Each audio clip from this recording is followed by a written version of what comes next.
मनाया जा रहा है और समय का अभाव है, इसलिए मैंने लिखा कि सारा लहू बदन का जमी को पिला दिया, सारा लहू बदन का जमी को पिला दिया और हम पर वतन का कर्ज था हमने चुका दिया। आज कारगिल दिवस पर मैंने जो लिखा वो आप तालियों से हमें हिम्मत देंगे, क्योंकि बहुत ही कारुणिक जब देख रहा था और मैं जब कवि बना तो आप ही के उम्र का था, उस समय लिखना शुरू किया था आतंकवादी भैया क्यों डूबो रहे हो अपनी हाथों से अपनी नैया, ये खालिस्तान आंदोलन जब चल रहा था। आज लिखना पड़ा कारगिल दिवस पर कि ऐ शहीदों की चिताएं करता हूं मैं तुम्हें नमन, ऐ शहीदों की चिताएं करता हूं मैं तुम्हें नमन, अरे अमर रहो तुम वीर जवानों जब तक रहे ये धरा गगन। ऐ शहीदों की चिताएं करता हूं मैं तुम्हें नमन, अमर रहो तुम वीर जवानों जब तक रहे ये धरा गगन। अरे माँ की गोद में पला था तूने पिया था माँ का दूध, माँ की गोद में पला था तूने पिया था माँ का दूध, और माँ भारती की आन पर तूने लड़ा था कारगिल का युद्ध, दुश्मनों का वार साता ले तिरंगा चढ़ गया गगन।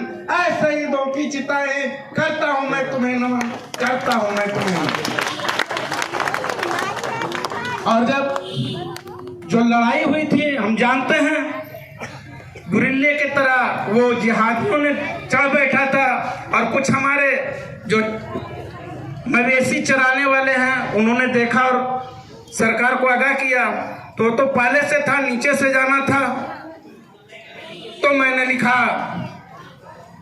कि पापी पाक तो पहले से कर रहा था तुझको आघात, पापी पाक तो पहले से कर रहा था तुझको आघात, अरे गोलियां हंस हंस कर झेला दुश्मनों को दिया था मात, तोपों के गोले से गूंज रहा था सारा गगन।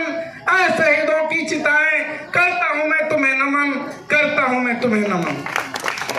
और जब आप शहीद हुए, पहले जो परंपरा थी कि जो शहीद होते थे उनका सिर्फ सामान भेजा जाता था, लेकिन अपने जो भारत रत्न की उपाधि मिला माननीय अटल बिहारी वाजपेयी जी का, उन्होंने इस परंपरा को बदला और कहा जब हमारी माताएं अपने जवान को देती है तो उसका जवान भी अगर शहीद होता है तो उसके घर तक जाना चाहिए।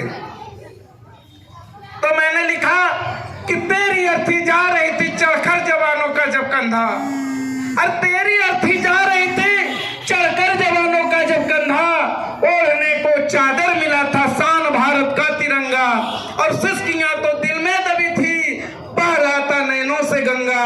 ऐ शहीदों हम न भूलेंगे देंगे तुझको श्रद्धा सुमन, ऐ शहीदों की चिताएं करता हूं मैं तुम्हें नमन।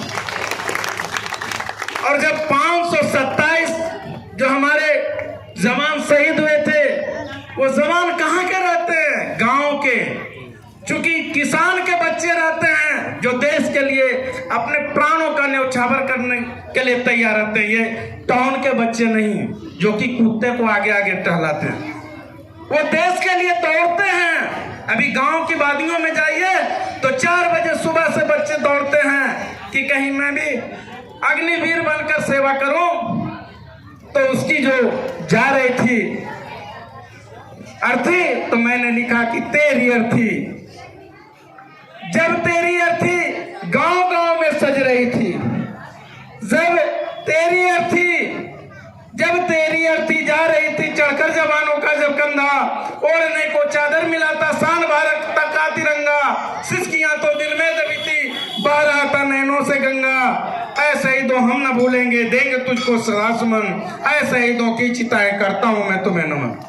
और अंतिम पंक्ति था कि जब शहीदों की चिताएं गांव गांव में सज रही थी, वो अंतिम दृश्य था छोटे छोटे बच्चे और अपने पिता को मुखाग्नि दे रहे थे। तो मैंने लिखा कि जब शहीदों की चिताएं गांव गांव में सज रही थी, रो रहा था गांव की वादियां, माताएं भी रो रही थी, और आने वाला था रक्षाबंधन का दिन, याद है सर? कि अभी के बाद रक्षाबंधन दिन आता है तो मैंने लिखा कि जब शहीदों की चिताएं गांव-गांव में सज रही थी, रो रहा था गांव की वादियां, माताएं भी रो रही थी। और बड़ा कारुणिक है कि बांधूंगी भैया को राखें, आस बहाना जो रही थी। अरे रो रहा था गांव की वादियां, रो रहा था सारा वतन। ऐ शहीदों की चिताएं, करता हूं मैं तुम्हें नमन, करता हूं मैं तुम्हें नमन, करता हूं मैं तुम्हें।